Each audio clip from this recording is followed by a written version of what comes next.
하나님의 말씀을 보겠습니다. 예레미야서 18장입니다. 18절부터 23절까지 우리 교독하겠습니다. 예레미야 18장 18절부터 23절 교독하겠습니다. 그들이 말하기를 오라 우리가 꾀를 내어 예레미야를 치자. 제사장에서 율법이 지혜로운 자에게서 책략이 선지자에게서 말씀이 끊어지지 아니할 것이니 오라 우리가 혀로 그를 치고 그의 어떤 말에도 주의하지 말자 하나이다. 여호와여 나를 돌아보사 나와 더불어 다투는 그들의 목소리를 들어보옵소서. 어찌 악으로 선을 갚으리까마는 그들이 나의 생명을 해하려고 구덩이를 팠나이다. 내가 주의 분노를 그들에게서 돌이키려 하고 주의 앞에 서서 그들을 위하여 유익한 말을 한 것을 기억하옵소서.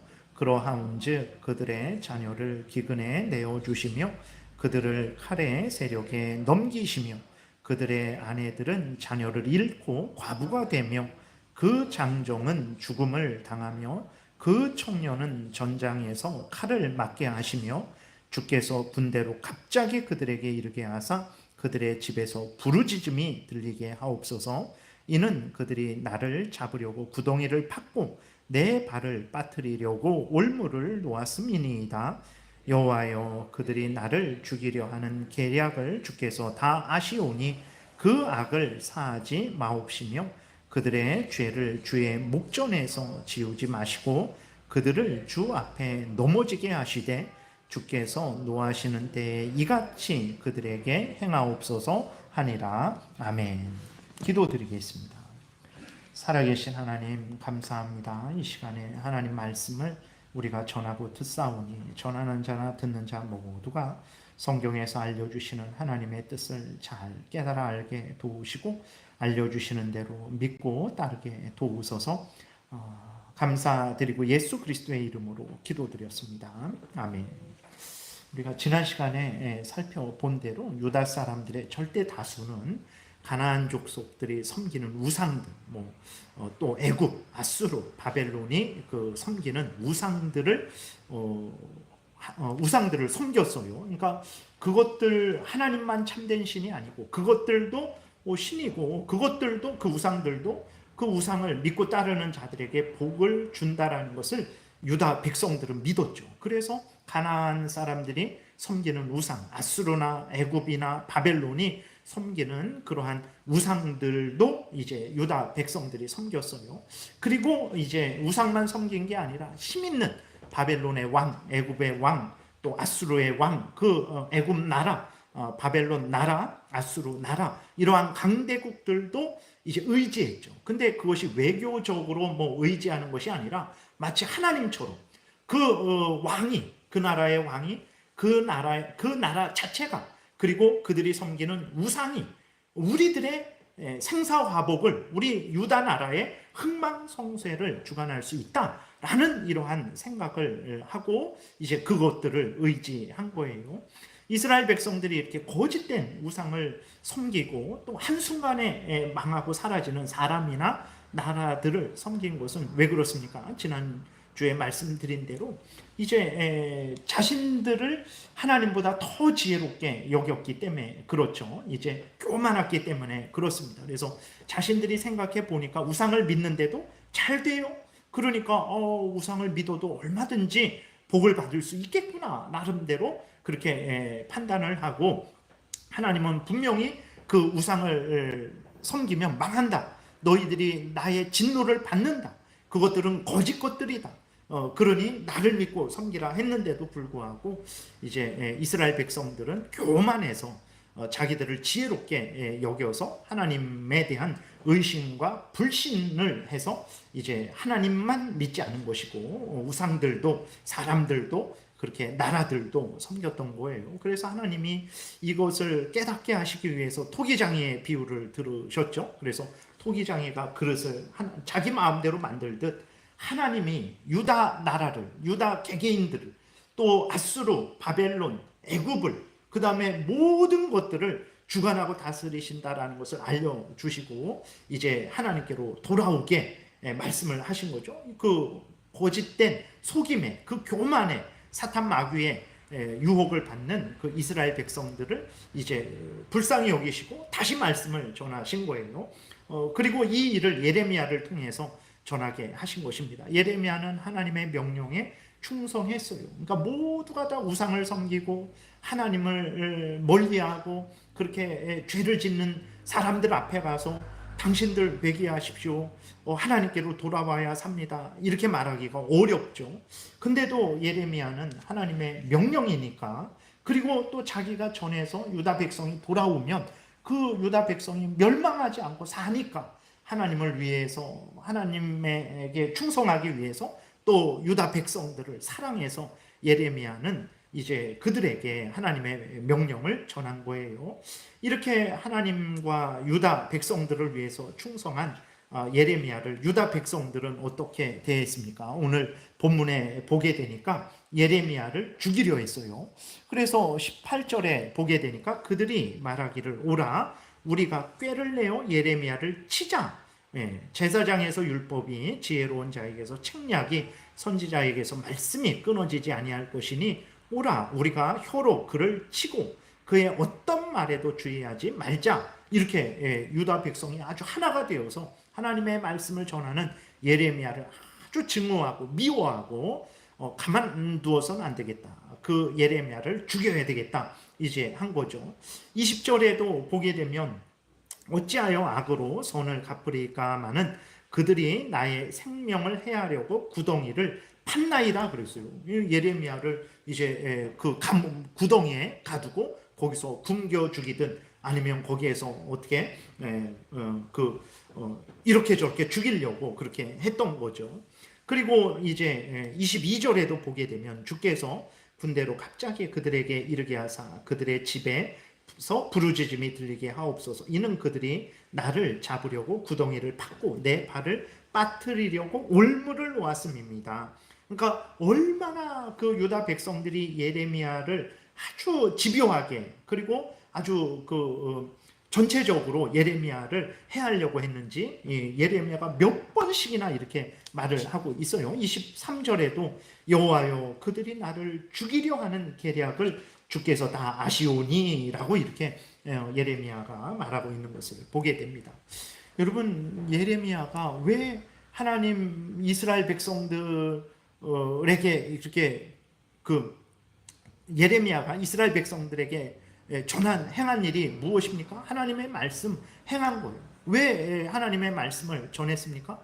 이 유다 백성들을 살리기 위해서, 하나님이 그렇게 하면 산다고 하니까 하나님 말씀 전해서 그 말씀 듣고 회개하고 돌이켜 살게 하려고 모두가 싫어했어요.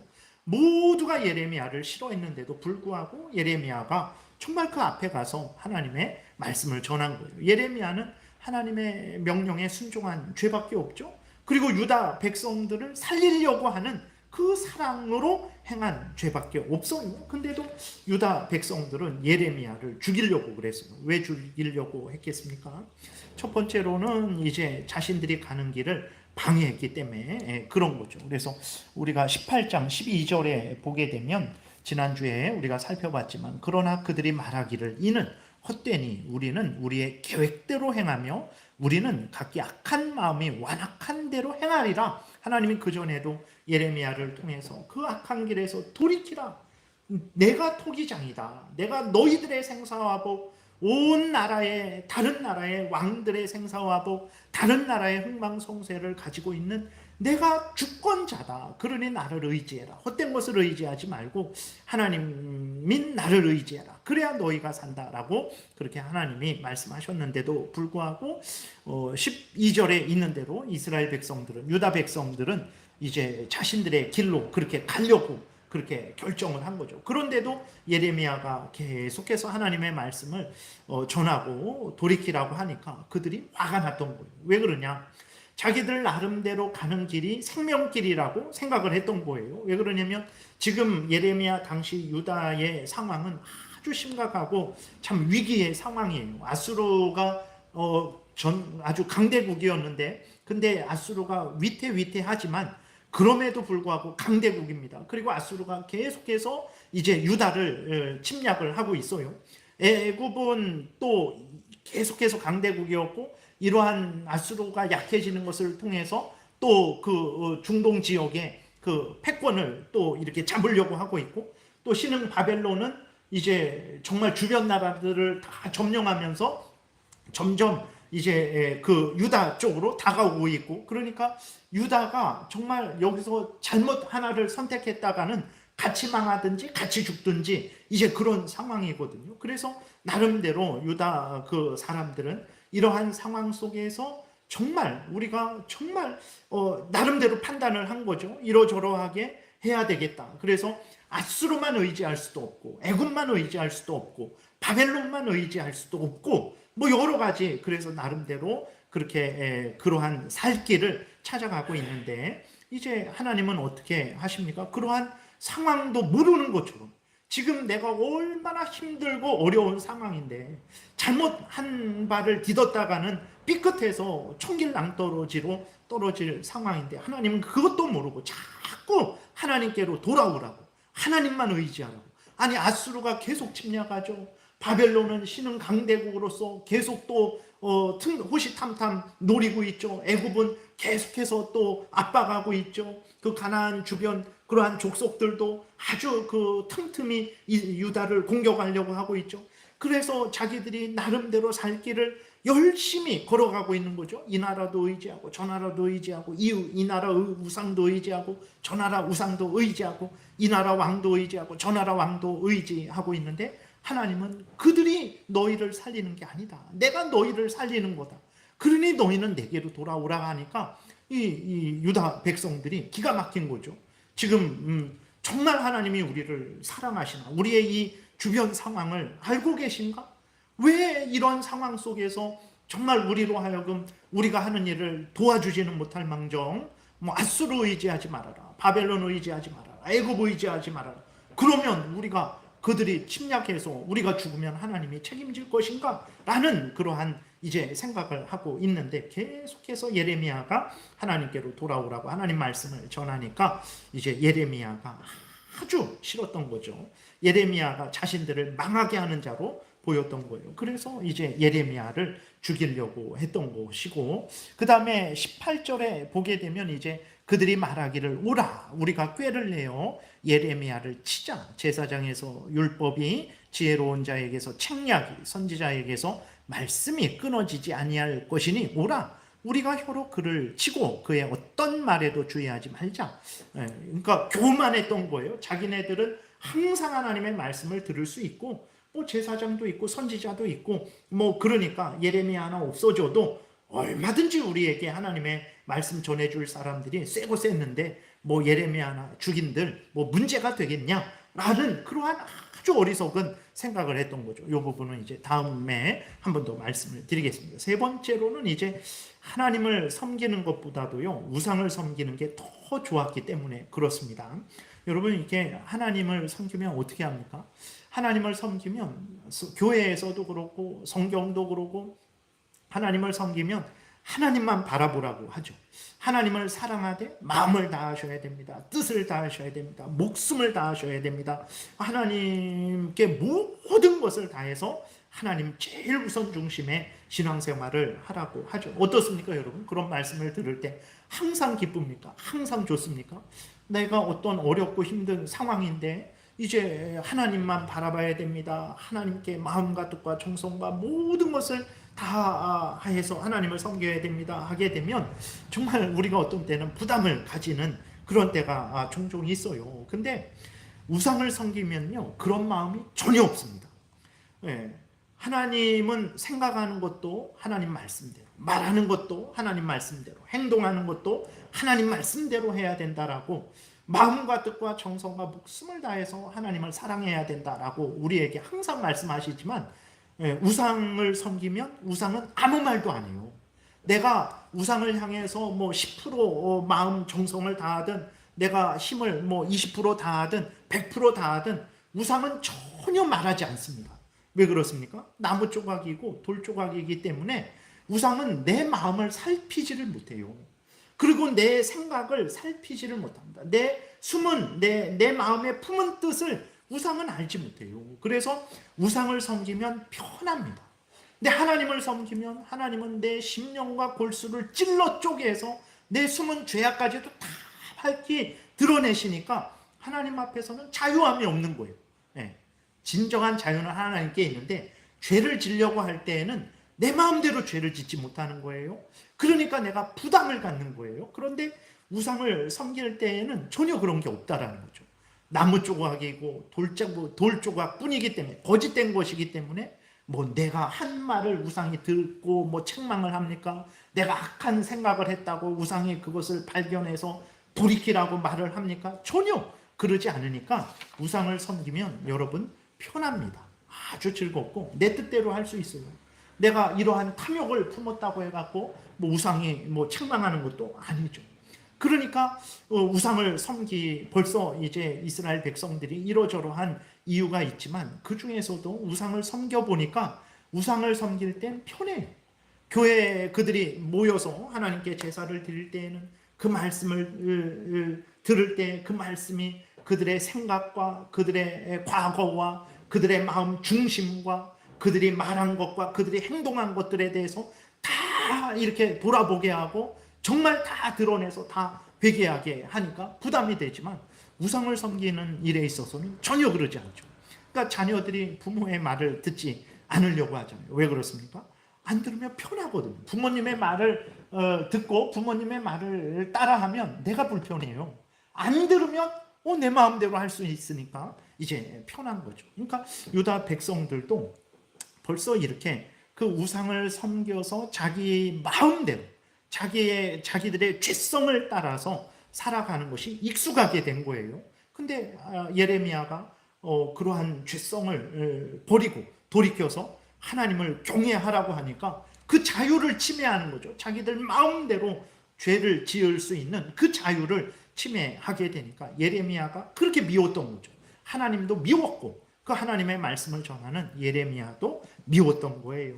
그래서 이제 이스라엘 백성들이 우리가 살펴본 대로 12절에 이제 우리는 하나님 말씀 듣지 않겠다. 우리는 예레미야의 말 듣지 않겠다. 우리는 우리가 계획한 대로 우리가 하고 싶은 대로 가기로 정한 그 길로만 계속해서 걸어갈 것이다 라고 그렇게 결정을 했던 것이고 그것을 방해하는 하나님을 거역하고 또 하나님의 선지자 예레미야를 죽이려고 했던 거예요. 여러분 앞에서 지난주에 말씀드린 대로 하나님은 이제 토기장이라 그러셨죠. 그러니까 모든 개개인들, 모든 나라의 왕들, 모든 나라들 이 천지 만물을 하나님이 뜻대로 주관하시고 살게도 하시고 죽게도 하시고 죽은 자를 살리기도 하시고 산 자를 죽이기도 하시는 하나님이다라는 것을 이제 말씀을 우리가 살펴봤는데 이러한 하나님을 거역하고 하나님의 말씀을 전하는 선지자를 죽이려는 남유다의 백성들의 미래는 어떻게 되겠습니까? 그것은 멸망밖에 없는 거죠. 그러니까 하나님이 참된 신으로서 생명을 주시는 하나님인데 그 생명을 주시는 하나님을 싫어하고 거역하고 멀리하고 떠나버리는데 어디에서 누가 생명을 주겠습니까? 자신이 스스로 막 자가 발전해서 생명을 이렇게 유지할 수 있겠습니까? 아수르 왕이 바벨론 왕이 생명을 주겠습니까? 누가 우상이 바알 신이 아세라 신이 생명을 주겠습니까? 줄 수 없어요. 그것들은 생명이 없기 때문에 오직 하나님만이 생수의 근원이시죠. 생명을 주시는 하나님인데 하나님을 멀리 떠났단 말이에요. 하나님의 말씀을 전하는 선지자의 말을 듣지를 않는단 말이에요. 그러니 그들에게는 결국은 이제 멸망밖에 없는 거죠. 그래서 결국은 멸망합니다. 그래서 이제 열왕기상 17장에 보게 되면 이제 이스라엘이 두 쪽으로 나눠졌잖아요. 북이스라엘이고 남유다가 있는데 북이스라엘이 멸망한 원인이 뭐냐? 하나님을 멀리하고 우상을 섬겼기 때문에 그래요. 남유다도 이제 조만간에 멸망을 합니다. 그 남유다가 멸망한 이유가 뭐냐? 똑같아요. 하나님을 멀리하고 우상을 섬겼기 때문에 그렇습니다. 우리가 열왕기하 17장 보겠습니다. 17장 5절부터 8절까지 우리 교도하겠습니다. 그러니까 마찬가지예요. 예나 지금이나 마찬가지예요. 나라가 흥하고 나라가 망하는 그 원인이 어디 있나? 경제 정책을 잘못해서 그런가? 외교를 잘못해서 그런가? 맞아요. 그럴 수 있죠. 근데 그럼 왜 경제 정책을 잘못할까? 왜 외교를 잘못할까? 다 똑똑한 사람들인데 결국은 하나님의 주권에 있기 때문에 그런 거예요. 하나님을 경외하게 되면 그 미련하고 어리석은 사람들일지라도 하나님이 은혜를 주시고 도와주시고 지혜를 주시니까 경제 정책을 올바르게 하고 외교 정책을 올바르게 하게 되는 거죠. 그러나 아무리 인간이 똑똑할지라도 하나님을 경외하지 않으니까 하나님이 은혜를 주시지 않아요. 인간이 똑똑해봤자 얼마나 똑똑하겠습니까? 모든 것을 다 합니까? 박사라고 하면요. 박사는 더 세분하게 더 전문가예요. 그래서 일반적으로 다른 것은 더 몰라요.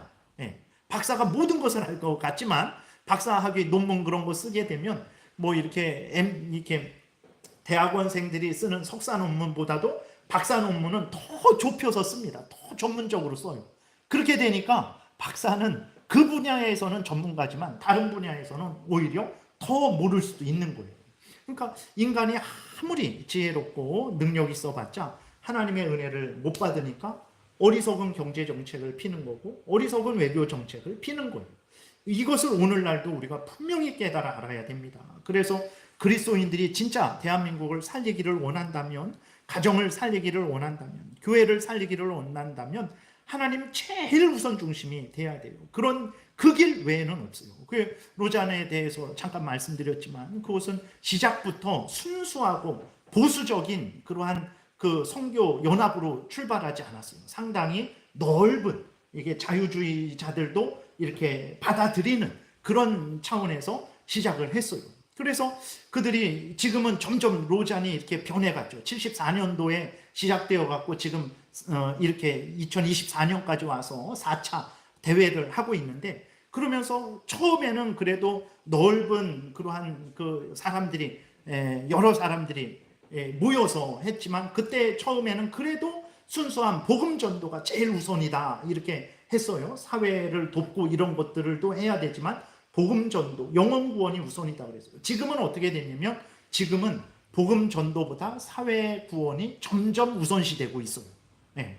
그래서 마치 교회가 뭐 이렇게 노동 현장에 나가서 뭐 어떤 그 회사의 사장이 이렇게 직원들에게 돈을 주지 않았어요. 그러면 그 공장을 이제 뜯어 고치는 거죠. 그 제도를, 나라의 그러한 정치 제도를, 그 사회의 그러한 제도를, 그런 일을 교회가 해야 된다라는 거예요. 그 일을 하는 게 그리스도인의 제일 우선되는 임무라는 거예요. 그런 게 어디 있습니까? 성경은 하나님이 복음을 전해서 그 사람이 예수 그리스도를 믿으면 그 사람이 변화되면 그 사람이 있는 그 가정이 변화되죠. 이전에는 죄를 짓고 악을 행하던 그 사람이 가정에서 온갖 악을 행하고 직장에서 온갖 나쁜 짓을 했는데 예수 그리스도를 믿으니까 자기가 했던 일들이 죄악된 것이라는 것을 깨달아 안단 말이에요. 그렇게 되니까 가정에서 올바른 일을 하게 되죠. 그 직장에서도 올바른 일을 하게 되는 거예요. 그래서 그 직장이 복되게 되는 것이고 그 가정이 복되게 되는 것이지, 그 가정의 뭐 제도를 뭐 아버지 마음대로 하지 말고 아들 의견 50%딱 규정해갖고 그러한 제도를 만든다고 해갖고 그 가정이 복되게 되겠습니까? 그러니까 로잔의 실수는 이제 그거죠. 그러니까 WCC라고 종교통합운동은 WCC는 교회를 어떻게 공격하냐면 이제 그 다른 종교에도 구원이 있다라는 것을 가지고 교회를 흔들죠. 근데 로잔의 문제는 점점 그게 변질되어서 지금의 아직까지 그렇다고 뭐 이단이고 그러지는 않지만 계속해서 이 방향으로 진행되게 됐을 때 더 심각한 문제는 WCC는 불교에도 구원이 있고 이슬람에도 구원이 있고 뭐 무당들도 그것도 성령의 역사다 이런 식으로 해서 다른 종교를 끌어들여서 교회 오직 예수 그리스도의 십자가 공로 이것을 깨트리는데, 로잔 같은 경우는 어떻게 하냐면 말씀드렸듯이 이제 오직 예수 그리스도를 전도함으로 말미암아서 이게 교회의 사명이고 죄인들을 구원하는 게 교회의 사명이다 이런 차원이 아니라 정치단체로 만드는 거죠. 교회를 사회단체처럼 하는 거예요. 교회를 구제단체처럼 만들어 버리는 거예요. 그래서 교회가 이렇게 예배만 드리고 자기네들 기도만 하고 사회에서 지금 뭐 무슨 사건이 일어났는데 거기 촛불 집회에 참여하지도 않고 막 이런 식으로 해갖고 그게 교회냐? 그게 이웃을 사랑하는 것이냐? 해갖고 이제 그 교회로 하여금 정치단체와 사회단체와 시민단체처럼 만들어 버리면서 교회를 공격하게 되겠죠. 요번에도 이제 그 로잔의 가장 큰 주제가 무엇입니까? 교회의 사명은 아직까지 복음 전도만 했는데 이기적이었다. 이거는 선교의 실수였다. 그럼 무엇을 해야 되냐? 이제 정치적인 그러한 억압받는 사람, 사회적으로 경제적으로 억압받는 사람들과 함께하면서 그 제도를 뜯어 고쳐서 그들과 함께 억압받는 사람들과 함께 그들을 돕는 것도 같이 해야 된다. 이게 총체적인 선교다. 아직까지는 교회가 잘못된 한쪽만 예수님만 전하는 잘못된 선교를 했고, 그렇기 때문에 올바른 선교를 하기 위해서는 그러한 정치, 사회, 그러한 경제, 그러한 일들에 적극 참여해야 된다. 이렇게 주장을 하게 되는 거죠. 그렇게 한다고 살아날까요? 당연히 우리가 도와줘야 됩니다. 그런데 여러분, 우리나라의 선교사님들 그렇게 오셨을 때에 우리 지금도 그 미션 스쿨들이 많잖아요. 이렇게 대학교다, 고등학교다, 이런 게 보게 되면 선교사들이 교회가 세운 학교들이 지금도 많습니다. 사립에서. 근데 그렇게 할 때 제가 누군지는 좀 잊어버렸는데 이름을 전라도 지역에 거기에서 열심히 이제 그 학교도 세워서 그렇게 구제도 하면서 복음을 전하는 그 선교사님에게 미국에서 선교 본부에서 뭐라고 했냐면, 그 학교 사역이 참 중요하지만 근데 당신의 그 사명은 복음을 전하는 것이 그게 사명이니까 학교 사역을 그만두시고 복음 전하는 일에 열심히 하십시오라고 해갖고 선교사님이 그 학교 사역 교육 사업을 접고 복음 전하는 일을 했어요. 그게 미국 그 선교사님도 그렇고 선교 본부도 어리석어서 그렇습니까? 그렇지 않아요. 당연히 우리가 교육적으로도 경제적으로도 이렇게 그렇게 의료 그러한 체계적으로도 그러한 병원도 세우고 학교도 세우고 도와주는 일을 해야 되지만 그것이 주된 업무가 교회가 아니에요. 교회는 예수 그리스도를 믿고 전하여서 사람들로 하여금 죄에서 회개하고 돌이켜서 하나님을 경외하게 하는 게 그게 교회의 우선 역할이에요. 그렇게 할 때 이스라엘 나라가 복을 받았어요. 그 우선이 흔들리지 않을 때 세상의 다른 나라들 보면 다 복을 받았어요. 근데 지금 유럽이나 선진국을 보세요. 비참합니다. 그들의 사회의 그런 하루하루 밤에 다니지 못해요. 왜 그렇습니까? 그들이 정말 복음 우선 중심으로 하나님 제일 우선 중심의 그것을 떠나서 사람들 인간 중심으로 우선되게 되니까 그 복되었던 선진국이 이제는 정말 아주 우리가 옛날에 미국 옛날에 유럽이지 지금은 그러지 않습니다. 그래서 오늘 그 열왕기하 17장에서도 보게 되면 하나님이 북이스라엘의 멸망의 원인, 남유다의 멸망의 원인을 아주 분명하게 말씀을 하시죠. 열왕기하 17장 5절부터 8절까지 우리 교독하겠습니다. 아수르 왕이 올라와 그 온 땅에 두루 다니고 사마리아로 올라와 그곳을 3년간 에워쌌더라. 호세아 제9년에 아수르 왕이 사마리아를 점령하고 이스라엘 사람을 사로잡아 아수르로 끌어다가 고산 강가에 있는 할라와 하볼과 메대 사람의 여러 고을에 두었더라. 아수르 왕이 이 일은 이스라엘 자손이 자기를 애굽 땅에서 인도하여 내사 애굽의 왕 바로의 손에서 벗어나게 하신 그 하나님 여호와께 죄를 범하고 또 다른 신들을 경외하며 여호와께서 이스라엘 자손 앞에서 쫓아내신 이방 사람의 규례와 이스라엘 여러 왕이 세운 율례를 행하였습니다. 그랬어요. 북쪽 이스라엘이 왜 멸망했습니까? 경제정책, 외교정책, 국방정책, 교육정책 잘못해서 그런 게 아니에요. 하나님을 경외하지 않고 우상을 섬겨서 나라가 망한 거예요. 하나님의 백성인 이스라엘 나라가 북이스라엘이 멸망했어요. 그 19절부터 20절에서도 이제 남유다의 멸망의 원인을 이야기합니다. 동일합니다. 교독하겠습니다. 유다도 그들의 하나님 여호와의 명령을 지키지 아니하고 이스라엘 사람들이 만든 관습을 행하였으므로 여호와께서 이스라엘의 온 족속을 버리사 괴롭게 하시며 노략군의 손에 넘기시고 마침내 그의 앞에서 쫓아내시니라 그랬어요. 그러니까 앞에서 말씀드렸죠. 하나님이 내가 너희들의 생사화복의 주관자다. 내가 생수의 근원이다. 아수르가 아니다. 아수르 왕이 아니다. 아수르가 섬기는 우상이 아니다. 나에게로 돌아와라. 그러면 너희가 살 것이다. 하나님이 예레미야에게 가서 전해라. 예레미야가 그것을 전했는데 남유다 백성들은 싫습니다. 우리의 계획대로 행할 것입니다. 라고 했죠.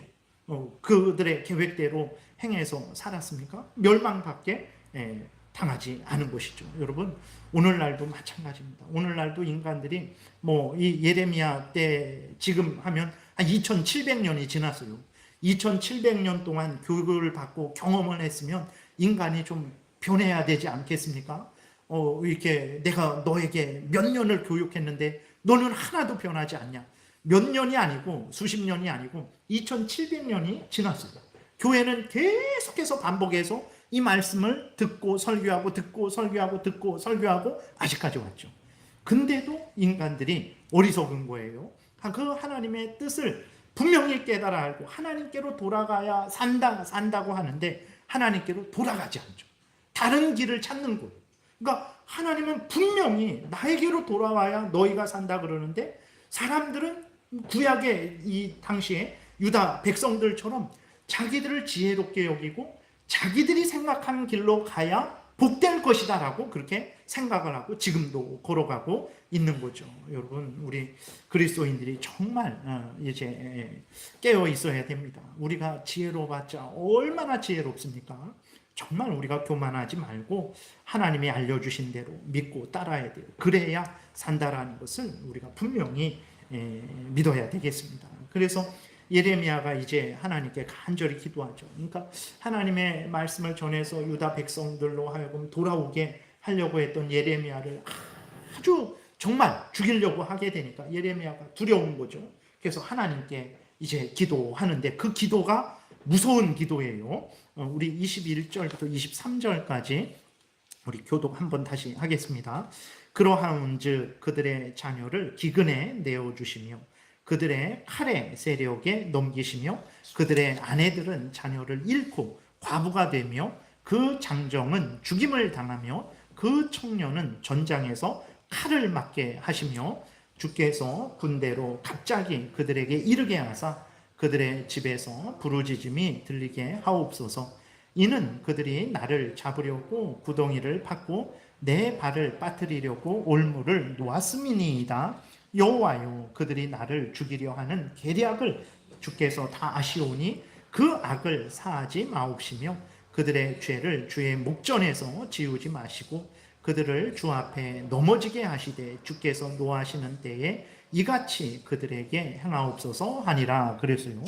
여러분, 예레미야가 자기를 죽이려고 하니까 저 사람들이 나를 죽이려고 하니까 하나님 저 사람들을 죽여주세요 라고 이런 식으로 기도했다라고 생각하면 안 됩니다. 그래서 우리도 오늘날에 내가 저 사람에게 선을 베풀었는데 저 사람이 나에게 악으로 갚아? 하나님 저 사람에게 벼락을 내려주세요 라는 기도로 삼아서는 절대로 안 된다라는 것을 이제 말씀을 드리는 거예요. 그러면 예레미야가 왜 이렇게 기도를 했습니까? 우리가 질문할 수 있죠. 이것은 개인적인 보복이 절대 아닙니다.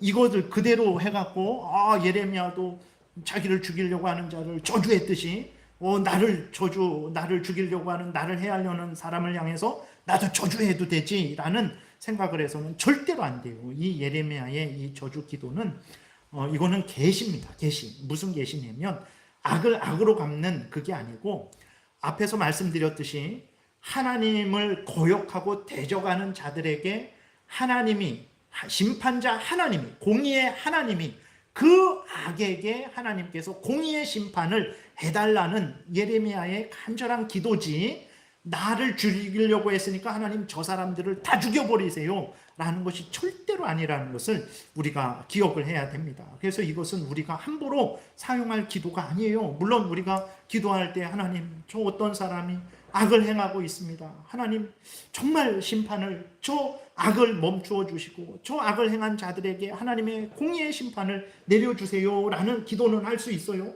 그러나 그들이 회개하고 돌이키게 해주세요 라는 것도 빼먹어서는 안 되는 거죠. 그러니까 나를 해했으니까 저 사람에게 원수를 갚아주세요, 그리스도인이 그런 기도는 할 수 없다라는 것은 절대 우리가 마음에 명심해야 됩니다. 그러니까 하나님의 공의의 심판을, 하나님의 올바른 심판을 구하는 기도는 할 수 있지만 악을 악으로 갚는, 원수를 갚는 기도는 할 수 없어요. 그래서 여러분들이 시편을 보게 되거나 가끔 이러한 말씀을 보게 될 때 이것은 하나님의 공의의 심판을, 그러니까 하나님을 대신해서 예레미야가 하나님의 심판을 선언하는 거예요. 하나님을 거역하는 자들에게 대한 하나님의 심판을 선언하는 거지 자기의 원한을 푸는 것이 아니라는 것을 명심해야 됩니다. 시편 109편도 같은 그러한 시편인데 저주 시편이거든요.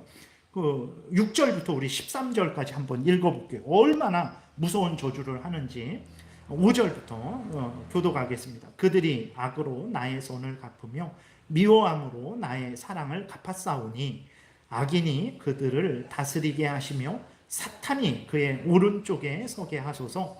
그가 심판을 받을 때 죄인이 되어 나오게 하시며 그의 기도가 죄로 변하게 하시며 그의 연수를 짧게 하시며 그의 직분을 타인이 빼앗게 하시며 그의 자녀는 고아가 되고 그의 아내는 과부가 되며 그의 자녀들은 유리하며 구걸하고 그들의 황폐한 집을 떠나 빌어먹게 하소서. 고리대금하는 자가 그의 소유를 다 빼앗게 하시며 그가 수고한 것을 낯선 사람이 탈취하게 하시며 그에게 인애를 베풀 자가 없게 하시며 그의 고아에게 은혜를 베풀 자도 없게 하시며 그의 자손이 끊어지게 하시며 후대에 그들의 이름이 지워지게 하소서.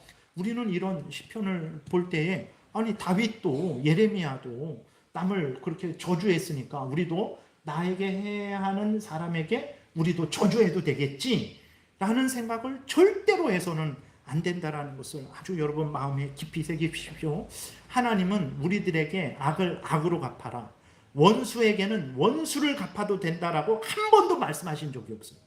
정말 조심해야 됩니다. 여러분 국가적으로 일본이 우리나라에 잘못했어요. 잘못했습니다. 근데 우리가 오늘날 일본에 대한 그러한 아주 무지막지한 그러한 아주 그 악한 마음들이 우리가 그리스도인들이 가져야 될 마음일까? 잘못된 것에 대해서는 분명히 잘못됐다고 말할 수 있어요. 말해야 됩니다. 그리스도인은 더 냉정하게 말해야 되죠. 그러나 뭐 예를 들어서 중국 사람들에 대해서, 그 다음에 일본 사람들에 대해서, 그 다음에 동남아 사람들 무시하면서 그런 마음을 그리스도인들이 가져야 될까? 왜 우리나라가 복을 받지 않을까요?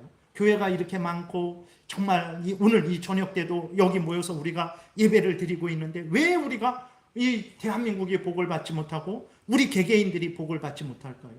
악을 악으로 갖고 예배를 드리면 뭐합니까? 악을 악으로 갖고 있는데, 하나님의 뜻을 따르지 않고 죄를 짓고 있는데 그 예배가 죄를 짓는 예배인데 하나님이 복을 주시겠습니까? 그래서 우리가 아주 주의해야 돼요. 하나님이 구약과 신약을 통해서 악을 악으로 갚아라, 원수에게는 원수를 갚아도 된다, 저 인간에게는 미워해도 된다라고 하신 적이 없어요.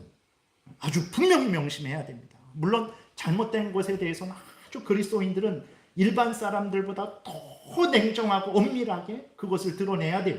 그래서 그러한 잘못이 다시는 반복되지 않게 해야 되죠.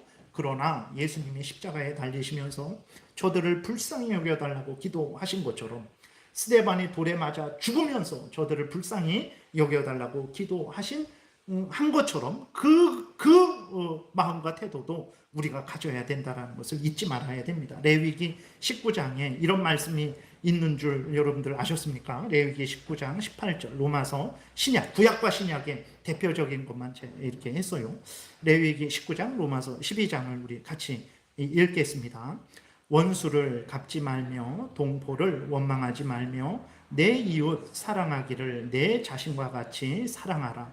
나는 여호와니라. 로마서 내 사랑하는 자들아 너희가 친히 원수를 갚지 말고 하나님의 진노하심에 맡기라. 기록되었을 때 원수 갚는 것이 내게 있으니 내가 갚으리라고 주께서 말씀하시니라. 그래서요, 예레미야의 저주는 개인적인 보복이 아닙니다. 하나님을 대적하는 저 악인들에 대해서 하나님이 공의의 심판을 해주세요 라는 하나님의 공의의 심판을 구하는 것이지, 내가 그렇게 너를 위했더니 너가 나에게 이럴 수 있어? 너 한번 벼락을 맞아 죽어라, 이런 마음이 절대 아니에요. 그리스도인들은 이런 마음을 가져서는 절대로 안 됩니다. 그거는 죄 짓는 것이고 복을 절대로 받지 이제 못하게 되는 거죠. 말씀을 정리하겠습니다. 우리가 어떻게 살아야 되겠습니까? 이 남유다 백성들은 자기 뜻대로 자기들을 지혜롭게 여기고 자기들이 상황을 파악하고 자기들이 계획을 세워서 자기들의 길로 걸어가면 살 줄 알았어요. 살았습니까? 망했어요. 북이스라엘이 망한 걸 보고 남유다도 똑같이 그 길을 따라갔어요. 하나님이 안 된다, 예레미야를 보내서 안 된다 하는데도 그들은 듣지 않고 싫습니다. 우리들의 계획대로 하겠습니다. 내 마음대로 하겠습니다. 그렇게 하다가 결국 망했어요. 우리 하나님이 이것을 기록하셔서 우리에게 보여주시죠. 왜 그렇습니까? 너희는 북이스라엘의 전철을 밟지 말아라. 남유다의 전철을 밟지 말아라. 너희는 나를 의지하라. 내가 토기장이다. 내가 생사와 복의 주관자다. 흥망성쇠의 주관자다. 나를 의지하고 내가 알려주는 대로 믿고 따르라. 오늘날 얼마나 많은 그리스도인들이 하나님의 말씀을 귀 기울여 듣고 그 말씀대로 생각하고 그 말씀대로 말하고 그 말씀대로 행합니까? 좋을 때는 내가 목숨까지도 하나님께 바치지만 어떤 나에게 손해가 되는 일이 있을 때, 내 기분이 나쁜 일이 있을 때, 내가 힘든 일이 있을 때, 그럴 때는 어떻게 합니까? 언제 하나님의 그러니까 언제 그랬냐는 듯 돌변해서 마치 유다 백성들과 같이 그렇게 행하고 있지는 않습니까? 여러분, 그게 사탄의 유혹이고 그게 사탄에게 속는 거죠. 그것이 하나님의 영광을 거역하는 것이고 그게 죄라는 것을 우리가 명심해야 되는 것입니다. 그래서 여러분, 하나님의 말씀을 절대로 싫어하면 안 됩니다. 나의 숨은 죄악을 드러내서 나를 아주 발가벗기고 나를 부끄럽게 하는, 또 내가 하기 싫은 것을 자꾸 하게 해서 나를 부담스럽게 하는 말씀일지라도 절대로 하나님의 말씀을 싫어하면 안 돼요. 왜냐? 그 말씀이 생명의 말씀이고 진리의 말씀이고 나로 하여금 살게 하는 말씀이고 나만 살게 하는 말씀이 아니고 우리 가족을, 우리 이 직장을, 대한민국을, 온 세상을 살게 하는 말씀이기 때문에 그렇습니다. 그렇기 때문에 유다 백성들처럼 말씀 듣기를 싫어하지 마시기 바랍니다. 하나님 말씀 듣기를 좋아하시고 그 말씀을 마음에 새기고 믿고 순종해야 되는 거예요. 그러면 진짜 삽니다. 북이스라엘 남유다의 멸망은 돈이 없어서 망한 것이 아니고 하나님의 말씀대로 따르지 않아서 망한 거예요. 우리가 왜 이러한 전철을 밟겠습니까? 여러분들, 하나님의 말씀이, 성경 말씀을 아멘으로 받으시고 마음에 새기시고 믿고 순종하십시오. 기쁠 때에도 슬플 때에도 교회에서도 가정에서도 어디에서 무엇을 하든지 그러면 반드시 복될 것입니다. 기도드리겠습니다. 살아계신 하나님 아버지, 감사합니다. 생명의 말씀을 우리에게 주셨는데 우리는 듣기를 싫어하고 믿기를 싫어하고 순종하기를 싫어하고 하나님, 그러면서도 살고자 하고 복을 받을 줄로 착각을 합니다. 하나님, 우리에게 크신 은혜를 내려주셔서 정말 하나님을 경외하게 하시고 하나님의 말씀을 좋아하게 하소서, 듣고 믿고 순종하게 도우소서, 반드시 살 줄 믿사오니 이 생명길 걸어가는 우리 모두가 되게 도우소서 감사드리고 예수 그리스도의 이름으로 기도드렸습니다. 아멘.